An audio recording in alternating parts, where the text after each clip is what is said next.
Here comes the axe, and here comes the smasher.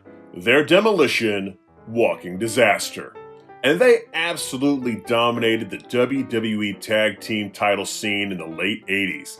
They set a record for the longest tag team title reign, they held the belts on 3 separate occasions, and they managed to break away from the criticism that they were just another Road Warriors clone. Unfortunately, they're not in the WWE Hall of Fame, even though they totally should be, but that might be a topic for another list. What we're talking about today is how Bill Eadie and Barry Darsow still seem to be good buddies to this day, even showing up at autograph signings in their classic face paint. Some tag teams, well, they didn't particularly get along. I'm Senior Siete for 7 Wrestling. Let's take a look at 7 WWE tag teams that hated each other. Now, before we get into this, we appreciate your support, so if you enjoy this video, please hit the like button, subscribe to the channel, and rock or dropper that notification bell. Number 1. The British Bulldogs. The British Bulldogs, consisting of Davey Boy Smith and the Dynamite Kid, are one of the most exciting and innovative tag teams in professional wrestling history. Dynamite Kid, known for his speed, agility, and innovative moves, set the tone for future generations of wrestlers. Davey Boy Smith, on the other hand, brought a brute strength and power to the team. He was known for his explosive moves like the running power slam. His size and strength provided the perfect balance to Kid's quickness and technical ability, creating a dynamic and versatile tag team that could adapt to any style or opponent. And when they weren't thrilling the fans, they were terrorizing the WWE locker room. The duo was famous for a level of prank or rib that pro wrestlers apparently found hilarious, but that might have a sane person alerting the authorities. Cutting up your pants with scissors, canceling your flight reservations, injecting poor Matilda the dog with steroids. Hilarious, right? Well, Fabulous Rougeau brother member Jacques did not think so. Jacques would accuse the Dynamite Kid of tampering with his clothes in what he assumed was a trademark British Bulldogs rib. Dynamite Kid claimed that he wasn't responsible, but honestly, what would you expect the guilty party to say? Later, Dynamite would physically attack Jacques because he thought he had ratted him out to WWE management. Rougeau stewed on this for quite some time, planning to attack the Dynamite Kid with a sucker punch using a roll of quarters. The Dynamite Kid was a legitimate tough guy, and Rougeau figured if he was going to get one shot, he had better make it a good one. And a good one it was, with the blow costing Dynamite Kid 4 teeth. The duo was quickly separated, with many people being sick of the Bulldogs' reign of terror and taking Jacques' side on the matter. The edict came down from up top that neither side was going to be punished, and they had to work together and be professional, which they did, until Dynamite reportedly planned to get revenge on Jacques live on pay-per-view during the 20-man, 10-team elimination tag team match at Survivor Series 1988. Now, if you go back and watch that match, you'll notice the Rougeaus were eliminated first, and the Bulldogs lasted for quite some time.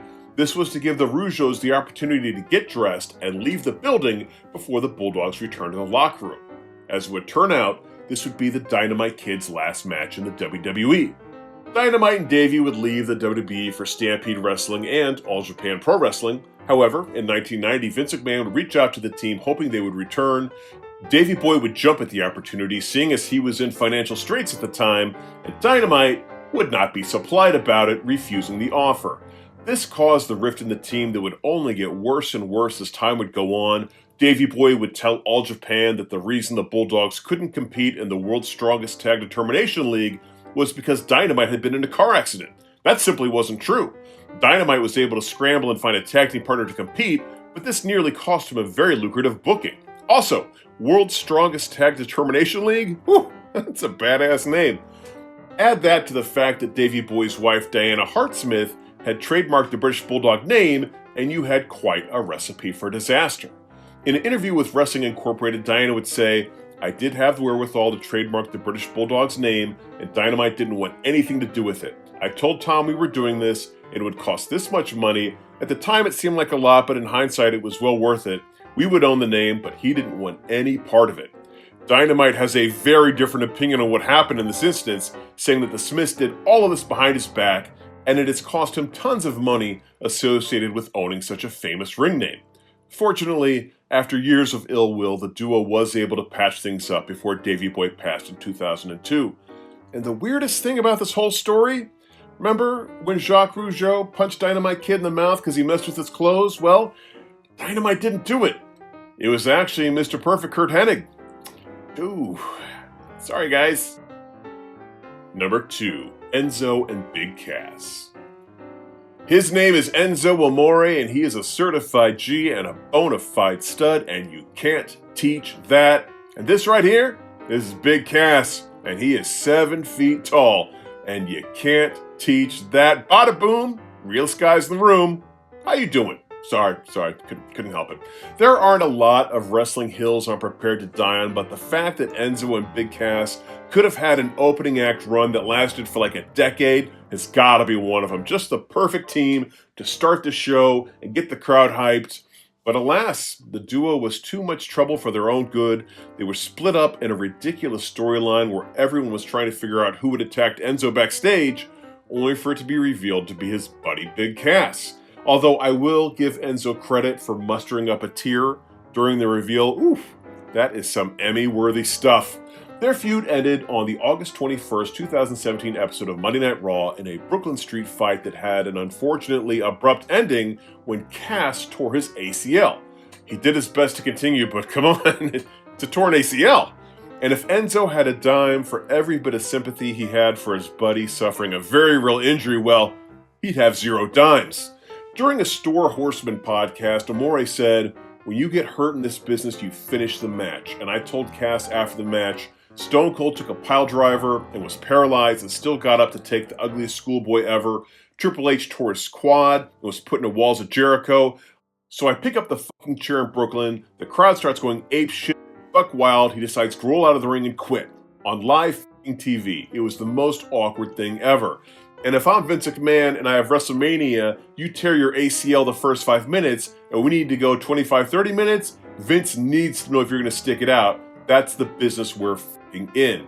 It might have been immature on my part, but I told Cass to his face, "Bro, I can't forgive you for this. I let people kill me for the last 5 months. I take the heat in every one of our matches. I took every fucking bump, and I got this chair in my hand, and you can't take a chair shot? We're pros, man. Try and block the chair and hit me with a DDT to end the match. Match over. Whatever we have to do as a pro to finish the match." It's pretty harsh, though. I mean, dude did tear his ACL. Neither guy would be long for the company after that, with Enzo being released after being caught up in a sexual assault scandal that he failed to inform the company about, even though it was later revealed that he didn't know about it until it was made public, and Cass was released after several behavioral issues, including roughing up a little person. Yeah, really. During a heated Conversations interview with Booker T in 2018, Cass said he'd never team with Enzo again, as they were not in contact and they were not friends. Unless, of course, the money was right. And apparently it was. Number 3, Bret Hart and Goldberg. Come on. Too easy. Number 3, Paul London and Billy Kidman. Recently, Vice TV asked the question, what killed WCW? And they never really came to a concrete conclusion. That's probably because it was a lot of things that killed the former #1 wrestling organization in the United States. Eric Bischoff, Hulk Hogan, too many screwjob finishes, Vince Russo, corporate meddling, creative accounting, finger poke at Doom, David Arquette, and about 100 other things led to the organization being sold to Vince McMahon in the spring of 2001. But we're just going to focus on one right now, that being their inability to create new stars. Hulk Hogan joined WCW in 1994, and from then until Vince Russo came along and started to push new stars in 1999, the pay-per-view main events consisted almost exclusively of former WWE stars, already established WCW main eventers, or celebrities like Karl Malone and Jay Leno. Yeah, that Jay Leno.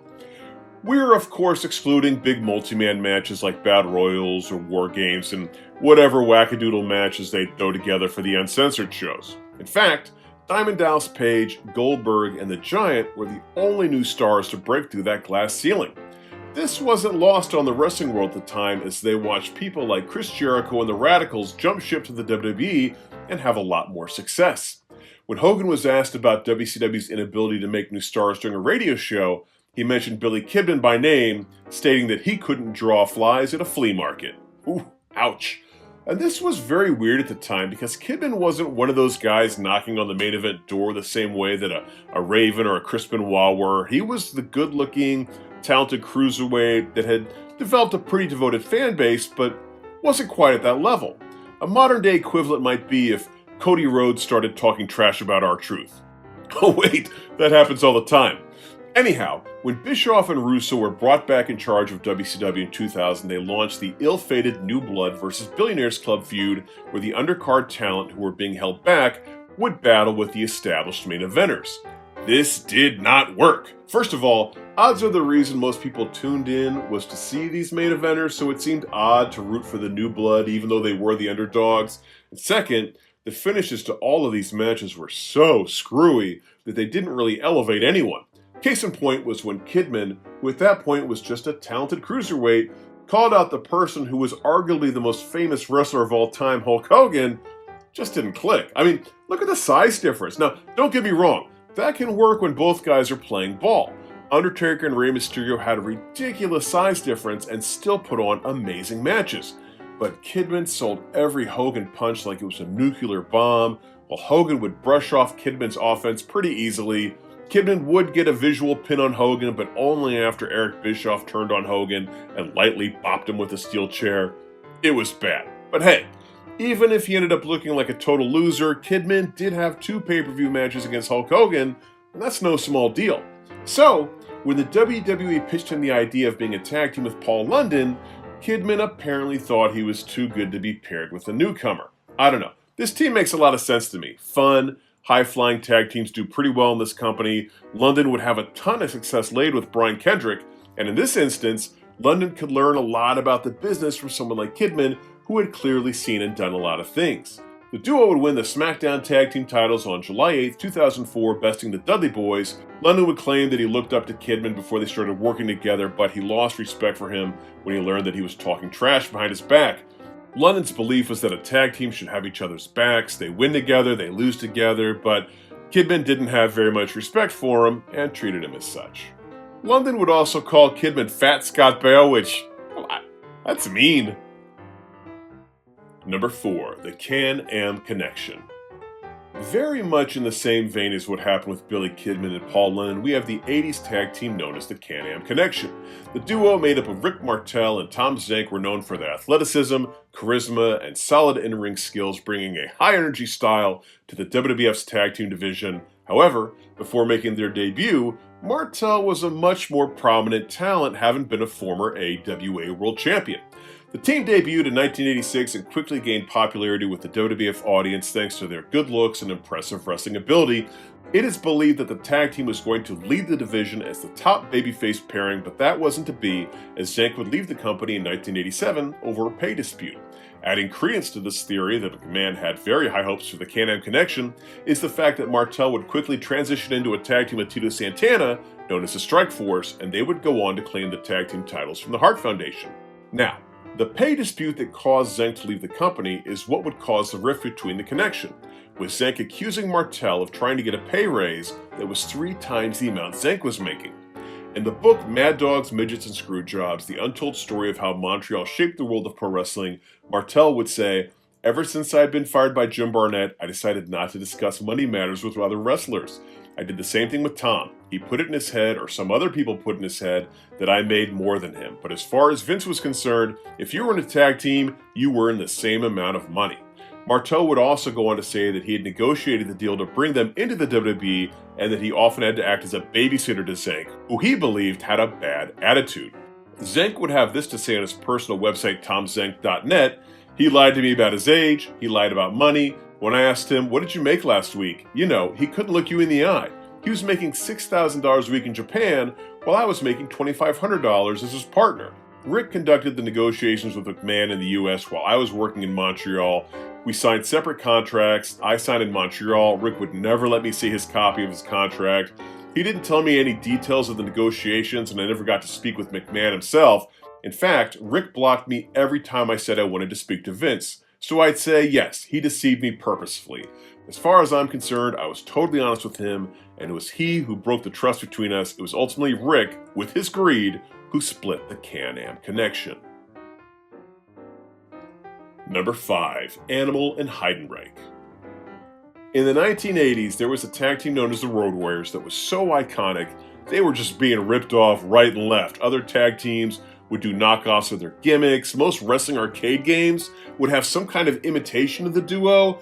And maybe it's a bit odd to say that the Road Warriors had imitators when an argument could be made that they were imitating a movie, but again, that's a discussion for another list. What we're saying is the gimmick was wildly popular, probably the most recognizable tag team of all time. Hawk and Animal were two bruising bodybuilders who scared the crap out of fans around the globe, that is until we started to think it was cool, then they were beloved by fans around the globe. And they had the hardware to prove it, being the first team to ever win the AWA, WCW, and WWE World Tag Team titles. The team would have their ups and downs, splitting up on occasion, working with new partners on occasion, changing their name to the Legion of Doom and then the LOD 2000, but they never left the gimmick of the Road Warriors behind. Face paint, spiked shoulder pads, bad attitudes.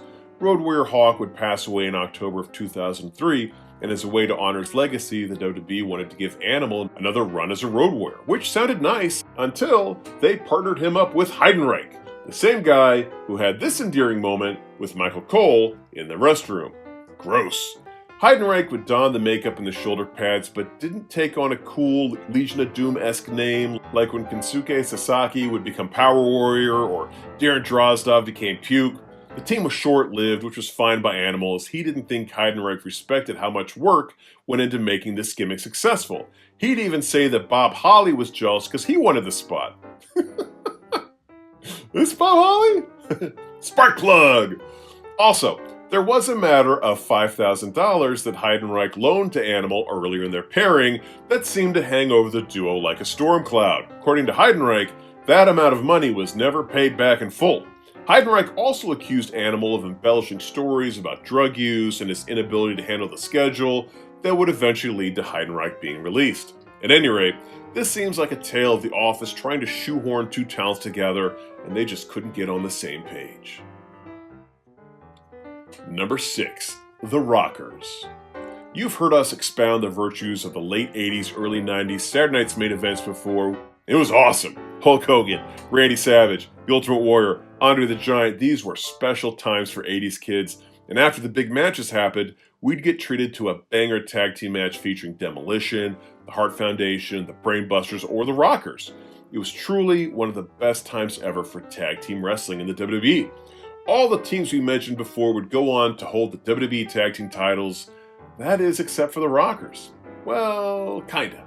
On the October 30th, 1990 taping of Saturday Night's Main Event, the Rockers defeated the Hart Foundation in a best 2 out of 3 falls match to win the belts. However, one of the ring ropes broke during the bout, and the match was terrible, and the decision was made to never acknowledge the title change.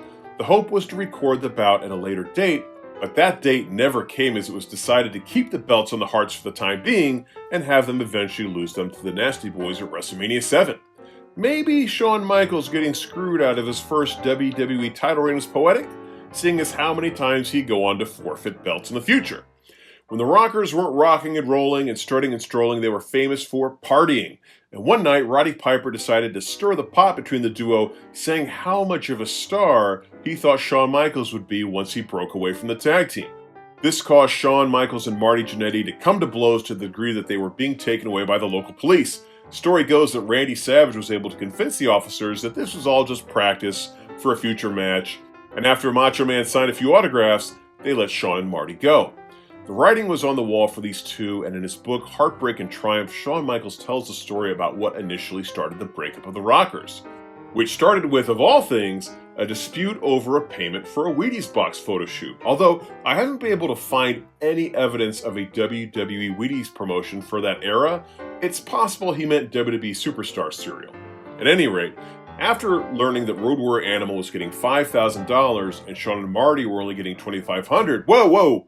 Animal got $5,000 for that shoot? Dude, hold on to that cash and give it to Heidenreich, buddy. Sorry, back on track. This led to Marty telling Shawn that Magnum TA had told him that they could get paid more to make the jump to WCW. Shawn swore he had Marty's back, they would go as a unit, and Marty gave notice to WWE that they were leaving. But Marty had never talked to WCW. The best they could do was significantly lower than what they were making with WWE. Fed up, Shawn and Marty agreed to split up, with Shawn turning heel, Marty remaining a face, and they could sink or swim on their own merits. And if they weren't already called the Rockers, Sink or Swim would have been a pretty good name for these two. As you probably well know, Shawn Michaels went on to become one of the most successful and celebrated wrestlers of all time, winning multiple world championships and retiring in the main event of WrestleMania 26, never to lace up his boots again. And Marty was in and out of the WWE several times, his amazing talent shining through on occasion, only for his frequent battles with his demons leading him back to obscurity. Fortunately for the pair, this one has a happy ending, as it seems like the two are back on friendly terms. Number 7. Arn Anderson and Paul Roma. Most wrestling fans have their favorite lineup of the Four Horsemen. The majority of people probably lean towards the Hall of Fame Ric Flair, Barry Windham, Tully Blanchard, and Arn Anderson quartet. Me, I'm more of a Ric Flair, Arn Anderson, Chris Benoit, Brian Pillman kind of guy. Along the way, cases can be made for the original lineup with Ole Anderson, variations that have included Sid Vicious, Dean Malenko, Lex Luger, even Sting for the briefest of moments in the early 90s before they turned on him for like the 40th time. I wouldn't be shocked if there's some Steve Mongo McMichael fans among us or Jeff Jarrett fans, but I think we'll be hard-pressed to find any people who are enthusiastic about what happened at Slamboree 1993 when during an episode of Ric Flair's talk show A Flair for the Gold, they introduced the newest horseman, Pretty Paul Roma. Maybe I'm wrong. Maybe you're out there, so give us a shout out in the comments section. Now, Roma was fresh off of a lower card run in WWE as one half of a tag team known as Power and Glory, and wasn't anywhere near Horseman level at this time. And if you ever want to hear it directly from the horseman's mouth, there you go. Pick up a copy of the WWE 2007 documentary entitled Ric Flair and the Four Horsemen. In it, none other than Triple H tears poor Paul Roma a new one saying, "The job guy from WWE? He didn't fit at all, and he was about that tall." Ric Flair lets us know that it made them look bad to be paired with a third on the card guy like Roma. Barry Windham says they needed a name, and that's who they ended up with. To WWE's credit, they did allow Roman to defend himself, saying that he knows he didn't fit as a horseman, but he brought other things to the table, such as class and his physique. Roma's role was to basically be the new Tully Blanchard, forming a tag team with Arn Anderson. If you want to know how that went, Roma refers to him as the Pillsbury Doughboy, which Arn Anderson counters that Paul Roma was nothing more than a glorified gym rat. It would later be revealed that Tully Blanchard had in fact been offered the role as the fourth member of the Horsemen, but turned it down due to a lowball contract offer. Arn Anderson would go on to say that the WCW higher-ups insisted on putting Roma into the group to give him instant credibility. When it was all said and done, the Horsemen saw Roma as a lower card joke who didn't belong in the top of the card, and Roma saw them as a bunch of aging party boys clinging to their last shot at fame. And you know, they can both be right. Well, there's our list. Did we forget any other tag teams who hated each other? So please leave them in the comment section below. Also, if you enjoyed this, please do me a solid and like the video, subscribe to the channel, and Trouble in Paradise, that notification bell. Until next time, I'm Singer Siete for 7 Wrestling saying, bye-bye.